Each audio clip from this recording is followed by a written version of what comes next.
সৰ্বপ্ৰথমে ত্যাগ মৌজা টাই আহোম ভূমি সুৰক্ষা সমিতিৰ তৰফৰ পৰা সকলোকে নমস্কাৰ জনাইছোঁ।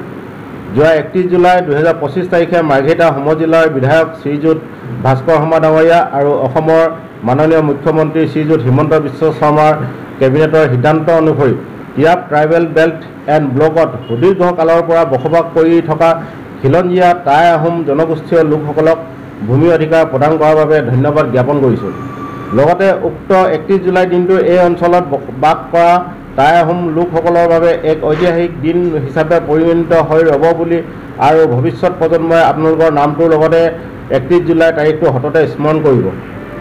টিয়াব মৌজা টাই আহোম ভূমি সুৰক্ষা সমিতিৰ আবেদনৰ ওপৰত ভিত্তি কৰি টিয়াব জনজাতীয় আৱেষ্টনীত বসবাস কৰি থকা টাই আহোম লোকসকলক সংৰক্ষিত শ্ৰেণীত অন্তৰ্ভুক্ত কৰি ভূমি অধিকাৰ প্ৰদান কৰাৰ সিদ্ধান্তক সংবাদমেল যোগে সদৰি কৰাৰ বাবে আমি অত্যন্ত সুখী হৈছোঁ আৰু আপোনাৰ নেতৃত্বাধীন জনকল্যাণকামী চৰকাৰখনৰ যোগাত্মক কাৰ্যৰ শলাগ লৈছোঁ।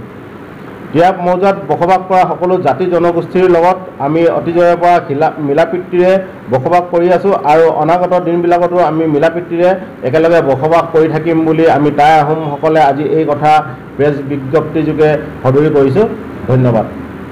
সকলোলৈ টাই আহোম যুৱ পৰিষদ, টাই আহোম ছাত্ৰ সন্থা আৰু টাই আহোম ভূমি সুৰক্ষা সমিতিৰ পৰা আপোনালোকলৈ বৈপ্লৱিক অভিনন্দন জনাইছোঁ। যিহেতু এই অঞ্চলত আমি ট্ৰাইবেল বেল্ট এৰিয়াত আমাৰ আজি থকা বহু বছৰে হ'ল।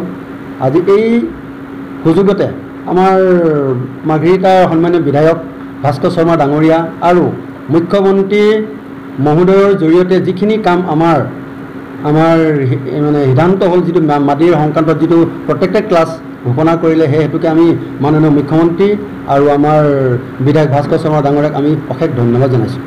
যিহেতু এই অঞ্চলত থকা আহোম জনগোষ্ঠী আজি 20,000 লোক আছে। 20,000 লোকৰ আজিলৈকে ম্যাদী পট্টা নাছিল, কোনো সুৰক্ষিত নাছিল।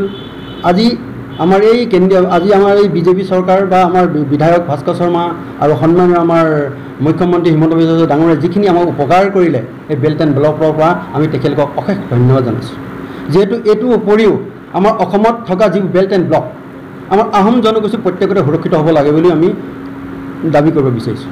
আহোম জনগোষ্ঠী এতিয়া অসমৰ বিভিন্ন প্ৰান্তত আছে। আহোম জনগোষ্ঠীৰ এটা বলিষ্ঠ পদক্ষেপ আছে। আহোম জনগোষ্ঠীয়ে যিখিনি কাম কৰি গৈছে আজি বুৰঞ্জী লুটিয়াইছিলে সকলোৱে গম পাব। সেইকাৰণে আমি বেছি বহলাই ক'বলৈ নিবিচাৰোঁ।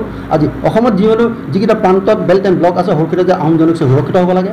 তাৰ উপৰিও আহোম জনগোষ্ঠীৰ প্ৰতি যিটো ভাৱধাৰা, কোনোবাই যদি বেয়া ভাৱ বা কিবাটো আছে সেইখিনি সকলো নিকা ভাৱ বুলি আহিব লাগে। সকলো জাতি সমন্বয় ভিত্তিত জীয়াই ৰখাটো আমাৰ চুকাফাৰ আদৰ্শ, লাচিতৰ আদৰ্শ। আমি সকলোকে সম্প্ৰীতিৰ মাজেৰে জীয়াই ৰখাটো বিচাৰোঁ, ভাতৃত্ববোধে জীয়াই ৰখাটো বিচাৰোঁ। সকলো যাতে আমি অসমীয়াই জীয়াই থাকিব বিচাৰোঁ, তাৰে আমি কামনা কৰোঁ। ধন্যবাদ।